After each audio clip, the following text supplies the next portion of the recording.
Hello friends. इसके आगे वाले लेक्चर में हमने कुछ क्वेश्चन की बात की थी। अगर अभी तक आपने वो लेक्चर नहीं देखा है तो ऊपर आई बटन में या फिर नीचे डिस्क्रिप्शन बॉक्स में आपको उसकी लिंक मिल जाएगी। वहां पर जाकर आप वो सारे लेक्चर देख सकते हो।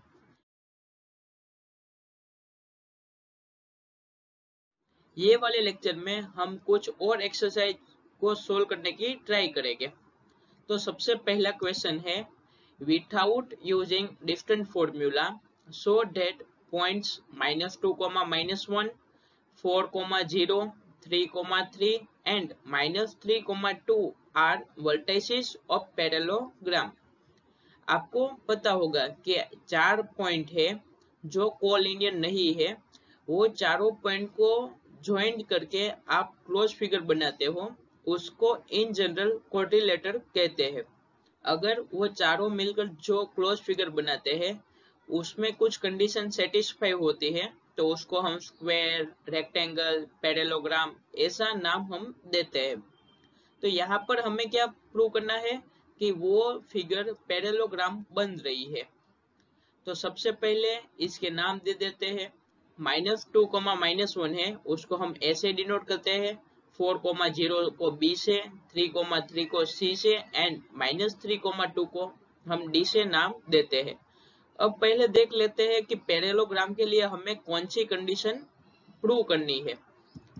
तो मान लो कि ये ए बी सी डी एक क्वाड्रिलेटरल है, उसको आपको पैरेललोग्राम बताना है। तो जो आमने सामने की साइड यानी ए बी एंड ये सी डी वो दोनों पैरेलल हो गए, एंड ये A D and C B वो दोनों पैरेलल हो गए। तब हम कह सकते हैं कि ए बी सी डी वो पैरेललोग्राम है। तो इसके आगे वाले लेक्चर में हमने देखा था दोनों के स्लोप सेम है तो वो दो लाइनें पैरेलल है ऐसा हम कह सकते हैं।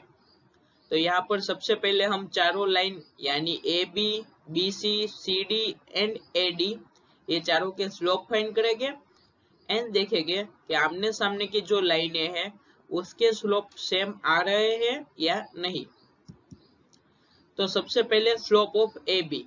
स्लोप ऑफ ए बी के लिए x1, y1 ये है एंड x2, y2 ये है। तो आपको क्या करना है, ऊपर y कोऑर्डिनेट का सब्सट्रैक्शन करना है एंड डिनोमिनेटर में x कोऑर्डिनेट का सब्सट्रैक्शन करना है। लेकिन याद रखना है सीक्वेंस का ऑर्डर फॉलो करना है। यानी ऊपर आप 0 -1 करो तो डिवाइड में आपको 4 -2 करना है, या फिर आप ऊपर -1 -0 करो तो डिवाइड में आपको पहले ये वाला लेना है -2 -4, तो भी आंसर सेम आएगा। तो ए बी का स्लोप हमें मिला 1/6, वैसे ही बी सी का स्लोप निकालेंगे तो वो मिलेगा -3, सी डी का 1/6 आएगा एंड ए डी का -3 आएगा। तो यहाँ से आप देख सकते हो कि slope of A B and slope of C D दोनों की वैल्यू 1/6 है। वैसे slope of B C and slope of A D वो दोनों की वैल्यू -3 है।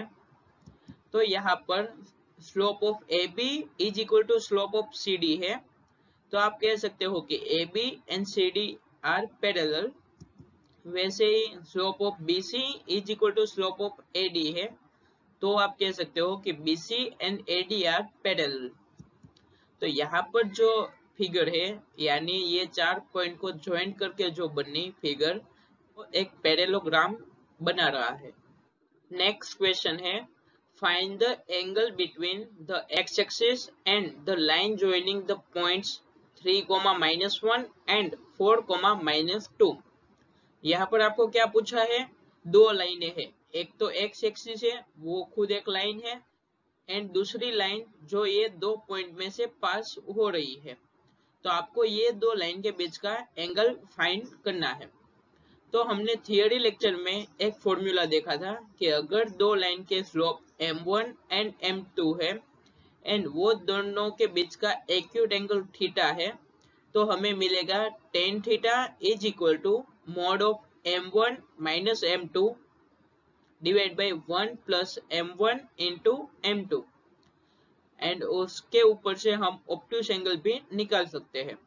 यहाँ पर हमें कोई पर्टिकुलर एंगल की बात नहीं की है कि एक्यूट एंगल निकालना है या ऑब्ट्यूस एंगल, तो हम उसके लिए दोनों एंगल निकालते हैं। अगर हमें एंगल फाइंड करना है तो हमें दोनों लाइन के स्लोप पता होने चाहिए। तो सबसे पहले हम ये वाली लाइन जो 3,-1 एंड 4,-2 से पास हो रही है उसका स्लोप निकालेंगे। तो slope of line joining the points 3,-1 and 4,-2 is, उसको हमने m1 नाम दिया, तो -2 -1 divide by 4-3 is equal to -1 हमें मिलेगा। यहाँ पर हमने वही फॉर्मूला यूज किया है, कौन सा वाला, y2 y1 divide by x2 x1 and slope of x axis उसको हमने m2 नाम दिया है और उसकी वैल्यू क्या होती है 0। Then acute angle is given by tan theta is equal to mod of m2 minus m1 divided by 1 plus m1 into m2। यहाँ पर हमें m2 एंड m1 की वैल्यू लिखनी है, तो हमें tan theta is equal to 1 मिलेगा। अब tan थीटा की वैल्यू 1 कब होती है, जब theta is equal to 45 degree होता है। तो एक्यूट एंगल की वैल्यू हमें मिली 45 डिग्री। अब हमें कौन सा ऑब्ट्यूस एंगल निकालना है, तो obtuse angle is 180 minus acute angle, यानी 180 माइनस 45, तो हमें मिला 135। नेक्स्ट क्वेश्चन है, the slope of line is double of the slope of another line, यानी दो लाइन है, मान लो एक का स्लोप m है तो दूसरे का जो स्लोप होगा उसकी वैल्यू 2m होगी, क्योंकि यहाँ पर हमें डबल है ऐसा बोला गया है। आगे क्या लिखा है कि if tangent of the angle, यानी जो एंगल थीटा है उसकी टेंजेंट की वैल्यू यानी tan थीटा की वैल्यू हमें 1/3 दी गई है। Then find the slope of line, यानी ये जो दो लाइन है उसके स्लोप हमें फाइंड करने हैं। तो मान लो कि m1 and m2 be the slope of the given line, यहाँ पर जो दो लाइन दी गई है वो दोनों के स्लोप की वैल्यू m1 एंड m2 है। तो यहाँ पर जो कंडीशन दी गई है कि slope of line is double of the slope of another line, यानी m1 की वैल्यू m है तो m2 की वैल्यू क्या मिलेगी 2m जितनी, क्योंकि डबल है ऐसा हमें बोला गया है। तो m1 is equal to m and m2 is equal to 2m है। We know that if theta is the angle between two lines, then tan theta is equal to m2 minus m1 divided by 1 plus m1 into m2। तो m2 की value 2m लिखनी है and m1 की value m लिखनी है, तो हमें मिलेगा mod of m upon 1 plus 2m square.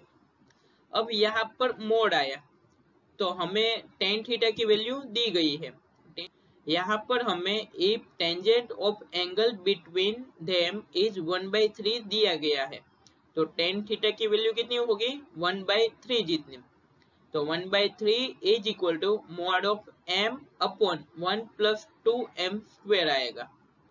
अब यहाँ पर मोड है, तो जब भी हमें मोड के अंदर की वैल्यू फाइंड करनी हो तो प्लस और माइनस आएगा। अगर m upon 1 plus 2m square की वैल्यू 1/3 होती है तो भी ये इक्वेशन सेटिस्फाई करेगा, एंड अगर m upon 1 plus 2m square की वैल्यू -1/3 होती है तो भी ये इक्वेशन को सेटिस्फाई करेगा, क्योंकि मोड के अंदर -1/3 लिखो तो जब मोड की बाहर जाएगा तब 1/3 ही हो जाएगा। तो यहाँ से हमें क्या मिला 1/3 is equal to m upon 1 plus 2m square and -1/3 is equal to m upon 1 plus 2m square. तो यही मैंने यहाँ पर लिखा है, सिर्फ ये जो दूसरा इक्वेशन है उसमें -1/3 आ रहा था एंड यहाँ पे प्लस था, तो मैंने माइनस साइन को यहाँ पर ट्रांसफर कर दी है। तो आपको याद क्या रखना है कि जब भी आप मोड के अंदर की वैल्यू फाइंड करते हो तब आपको प्लस और माइनस साइन लगानी है। अब यहाँ से दो केस आएंगे, इसको हम केस 1 कहते हैं एंड इसको हम केस 2 कहते हैं। तो केस 1 में है 1/3 is equal to m upon 1 plus 2m square and यहाँ से हमें m की वैल्यू फाइंड करनी है। तो यहाँ पर क्रॉस मल्टीप्लाई करोगे तो आपको मिलेगा 1 plus 2m square is equal to 3m और इसको सोल्व करोगे तो आपको मिलेगा m इक्वल टू 1 और m इक्वल टू 1/2। तो जब m की वैल्यू 1 होगी तब m1 इक्वल टू m था एंड m की वैल्यू 1 लिखनी है and m2 is equal to 2m था, m की वैल्यू 1 लिखोगे तो इसका आंसर आएगा 2। तो जब हम m की वैल्यू 1 लेते हैं तब हमें दो स्लोप की वैल्यू मिलेगी 1 एंड 2 एंड जब हम m की वैल्यू 1/2 लेते हैं तब हमें m1 इज इक्वल टू 1/2 मिलेगा and m2 is equal to 1 मिलेगा। तो यहाँ पर केस 1 के अंदर से आपको दो पेड़ मिली, एक पेड़ है 1 एंड 2 यानी दो लाइन है उसके स्लोप की वैल्यू 1 एंड 2 हो सकती है या फिर 1/2 एंड 1 हो सकती है। अब केस 2 लेते हैं तो केस 2 क्या था 1/3 is equal to -m upon 1 plus 2m square आएगा। जैसे हमने केस 1 सोल्व किया वैसे ही ये केस को भी सोल्व करना है। यहाँ पर भी क्रॉस मल्टीप्लाई करना है एंड उसके ऊपर से m की वैल्यू निकालनी है। तो यहाँ पर आप वीडियो पॉज करके m की वैल्यू फाइंड करो एंड जल्दी से जल्दी मुझे कमेंट करके बताओ कि आपकी m की वैल्यू क्या आती है। नेक्स्ट क्वेश्चन है consider the given population and year graph. यहाँ पर पॉपुलेशन वर्सेस ईयर का ग्राफ दिया गया है। पॉपुलेशन इन करोड़ में है एंड ईयर यहाँ पे 5-5 के गैप में आपको दिए गए हैं। Find the slope of line A B and using it find what will be the population in year 2010। ये पॉपुलेशन लीनियर में है एंड यहाँ पर आपको दो पॉइंट दिए गए हैं, ए है 1985,92 एंड बी पॉइंट है 1995,97। तो सबसे पहले आपको इसका स्लोप फाइंड करना है। तो ये भी सिंपल ही क्वेश्चन है लेकिन ये जो है वो रियल लाइफ के रिलेटेड यानी थियोरेटिकल क्वेश्चन है। तो सबसे पहले आपको x1, y1 क्या आएगा 1985,92 एंड x2, y2 है 1995,97। तो line A B passes through point A के कोऑर्डिनेट क्या है 1985,92 एंड बी के कोऑर्डिनेट है 1995,97। तो स्लोप ऑफ ए बी क्या होगा y कोऑर्डिनेट का सब्सट्रैक्शन लेना है डिवाइड बाय x कोऑर्डिनेट का। तो यहाँ पर y कोऑर्डिनेट है 97 एंड 92। तो स्लोप हमें मिलेगा 97 माइनस 92 एंड x कोऑर्डिनेट है 1995 एंड 1985। तो हमें ये मिलेगा और उसको आप सोल्व करोगे तो आपको मिलेगा 1/2। तो यहाँ पे स्लोप ऑफ ए बी क्या है 1/2। लेकिन हमारा क्वेश्चन यहाँ पर खत्म नहीं होता है, यहाँ पर हमें कुछ और भी मांगा है। क्या है find what will be the population in the year 2010। यानी ये जो 2010 है यहाँ पर कितनी पॉपुलेशन होगी वो हमें फाइंड करना है। तो let y be the population in the year 2010 यानी यहाँ पर x कोऑर्डिनेट की वैल्यू कौन सी होगी 2010 एंड y कोऑर्डिनेट है उसको हमने y नाम दे दिया। तो यहाँ पर जो ग्राफ दिया गया है उसके ऊपर से हमें मिलेगा। तो यहाँ पर जो पॉइंट होगा C 2010, y वो ये लाइन ए बी में से ही पास होना चाहिए। तो कोलिनियर हुए तो आप क्लियरली देख सकते हो कि ए बी एंड सी तीनों कोलिनियर हुए। तो क्या मिलेगा slope of A B is equal to slope of B C. अब आप सिंपल से यहाँ से y की वैल्यू फाइंड कर सकते हो। स्लोप ऑफ ए बी तो हमने निकाला था, क्या था 1/2। तो सिंपल से उसी को यहाँ पे रख दिया है is equal to y minus 97 divide by 2010 minus 1995। उसके ऊपर से हमें y की वैल्यू मिलेगी 104.5, यानी ये y कोऑर्डिनेट क्या डिनोट करता है, पॉपुलेशन इन करोड़। तो 2010 में पॉपुलेशन है वो 104.5 करोड़ होगी। तो आपने देखा कि ये जो स्ट्रेट लाइन का कंसेप्ट है वो रियल लाइफ में भी किस प्रकार से हम यूज करते हैं।